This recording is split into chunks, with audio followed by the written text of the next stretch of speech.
प्रधानमंत्री नरेंद्र मोदी ने कहा है कि भारत आज दुनिया के लिए आशा की किरण बनकर उभर रहा है। बजट सत्र के दूसरे दिन संसद परिसर में अपने पारंपरिक संबोधन में प्रधानमंत्री ने कहा कि यह समय व्यवधान पैदा करने का नहीं, बल्कि समाधान खोजने का है।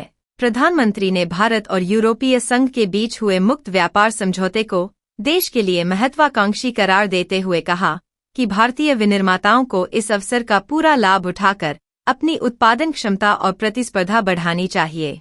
प्रधानमंत्री ने कहा कि भारत रिफॉर्म एक्सप्रेस पर तेजी से आगे बढ़ रहा है और सरकार अंतिम व्यक्ति तक विकास का लाभ पहुंचाने के लिए प्रतिबद्ध है। उन्होंने कहा कि देश की लोकतांत्रिक व्यवस्था और युवा जनसांख्यिकी पूरी दुनिया के लिए उम्मीद का स्रोत हैं।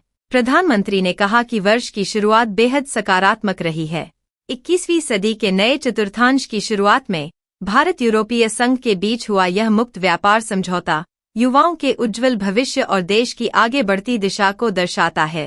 प्रधानमंत्री ने इस समझौते को मदर ऑफ ऑल डील्स बताते हुए कहा कि इससे 27 यूरोपीय देशों का विशाल बाजार खुलेगा और भारतीय उत्पाद कम लागत पर वहां पहुंच सकेंगे। प्रधानमंत्री ने उद्योग जगत से आत्मसंतोष से बचने और गुणवत्ता पर विशेष ध्यान देने का आग्रह किया। उन्होंने कहा कि उच्च गुणवत्ता वाले उत्पादों के साथ यूरोपीय बाजार में प्रवेश करने से न केवल मुनाफा बढ़ेगा, बल्कि उपभोक्ताओं का विश्वास भी मजबूत होगा।